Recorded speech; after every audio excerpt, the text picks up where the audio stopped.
If you have one of these cheap impulse sprinklers that has failed to turn and just shoots water in the same direction over and over, unless you manually turn it, then I've got a tutorial to show you how to dismantle the sprinkler and get it working again like new. This sprinkler is spinning properly. It should spin that freely all on its own.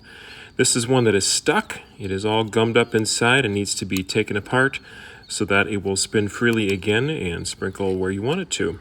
To dismantle the sprinkler, you'll need something like a needle nose pliers. It's really not the right tool for the job, but it works for me. And you're going to need to grab this hex-shaped collar here. It's the base of the plastic part of the unit where it meets the metal spike base. Grab that and then twist off the spike base.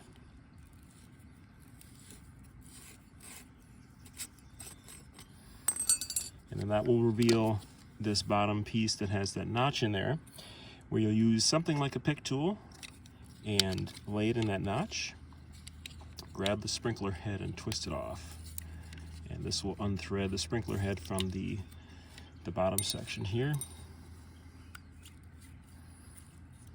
And be careful, there's a spring there and an O-ring. So now we can set the sprinkler head aside, and the spring just pops off. And next step is we'll pull that O-ring off.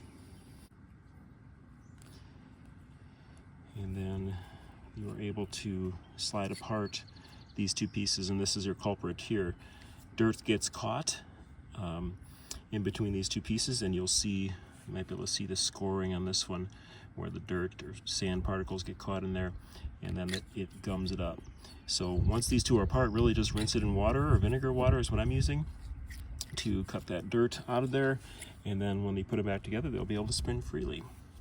All right, I've just rinsed mine out in water and they are spinning quite nicely again. So here's the assembly process. You can replace the O-ring.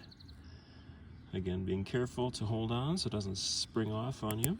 And then make sure that it ends up in the groove at the very bottom of that threaded section.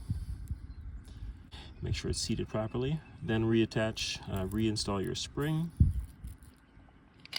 And then you're ready to thread back on the sprinkler head.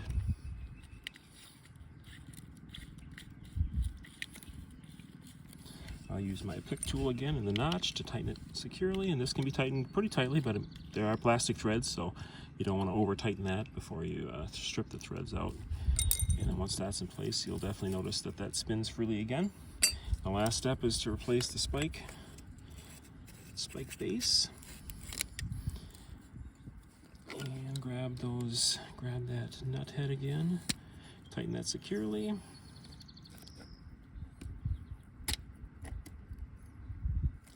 And then you're good to go. The sprinkler head spins freely.